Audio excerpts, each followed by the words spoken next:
跳过楼的人都知道，从这种高度跳下去会不会死不知道，但一定很痛。这群狒狒选择往水里跳，并不是他们喜欢蹦极玩刺激，而是他们明白什么是水深火热。回到几天前，一场前所未有的大暴雨正快速侵袭塞伦盖蒂大草原，而这也导致狒狒家族只能上树避雨，但同时也给他们带去一个巨大麻烦。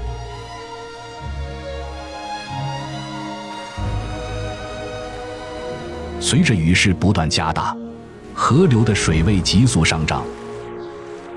此时的狒狒大家庭已无法像从前一样从容地来到地上。对狒狒家族而言，此刻他们已无路可走。进退两难的处境让族群躁动不安，而来势汹汹的洪水是他们必须要面对的麻烦。对于族群首领而言，带领大家庭摆脱困难是当下最重要的事。不过眼下唯一的选择便是纵身一跃跳入水中，方能摆脱洪水围困的局面。随着首领巴卡瑞的身先士卒，接下来所有成员都紧跟他的步伐，鼓足勇气纵身一跃。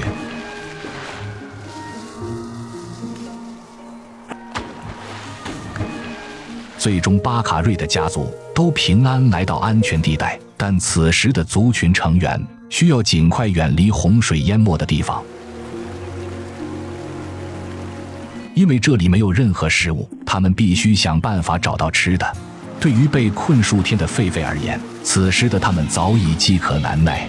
经过长途跋涉后，巴卡瑞的家族发现了一片美味可口的睡莲。此时的睡莲含苞待放，极为诱人。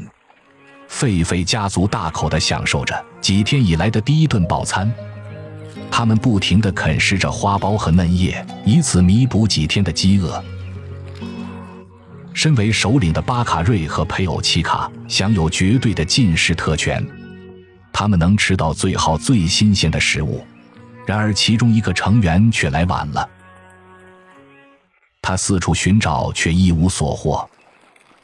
当他发现食物被同伴一扫而光后，沮丧的他愤怒不已。很快他发现这是首领配偶奇卡指使其他成员故意为之，而奇卡一直将他视为竞争对手。对娜拉而言，这样的歧视和排挤是他无法容忍的。很快他便追上了洋洋得意的奇卡，并给了他一顿狠狠的教训。而首领巴卡瑞虽就在一旁，但他并未阻止冲突的发生。或许他早已习惯雌性狒狒为了他争风吃醋的场面。不过冲突也许会平息，但积怨却并不会消失。几天后，巴卡瑞带领族群来到一个全新的密室地。作为首领，他时刻需要照顾好所有家族成员。此时的首领配偶奇卡仍然享受着至高的待遇，被族群成员所围绕，无不彰显出身份和地位的象征。而讨好首领配偶对其他雌性狒狒而言，能极大提高在族群中的地位，这是极为有利的行为。当然也包括照顾奇卡的孩子。然而对于有过恩怨的娜拉而言，她却并不这样想。此时的娜拉想要偷走奇卡的孩子，以此消除自己曾备受排挤的怨恨，但她不能再像上次一样直接攻击奇卡并抢走他的孩子，否则她将遭到族群的驱逐。此刻娜拉唯一能做的就是智取，如果她能想办法赢得首领巴卡瑞的青睐，她便能迎来逆风翻盘的机会。然而现实很残酷，巴卡瑞好像对他并不感兴趣。对娜拉而言，他还需多加努力。但随着时间流逝，他和巴卡瑞的关系正在发生微妙的变化，而这一切都被奇卡看在眼中。也许新的冲突还将继续上演。几周后，巴卡瑞的族群已不再为了食物而四处奔波。此时的大家庭其乐融融，生活惬意，不过一段由来已久的夙愿即将席卷整个族群。作为首领，巴卡瑞最近感受到了来自纳拉和奇卡的巨大热情，而这一切都是因为两只雌性狒狒想要赢得族群最高的地位所表现出的特殊行为。他们互相争斗，明争暗夺，目的便是赶走对方，得到巴卡瑞的青睐，从而拥有雌性狒狒的最高领导权。但不管何时，他们绝不允许竞争者单独和首领相处，因此共同为首领梳理毛发已成为了他们短暂的默契。然而当首领巴卡瑞沉浸在两只雌性狒狒的温柔相制时，奇卡和纳拉之间的竞争也将达到白热化。很快，一个新的威胁出现，两头狮子来到了巴卡瑞家族的地盘，他们试图捕捉狒狒家族的成员。作为首领，巴卡瑞必须带领族群躲避危险，尽可能远离威胁。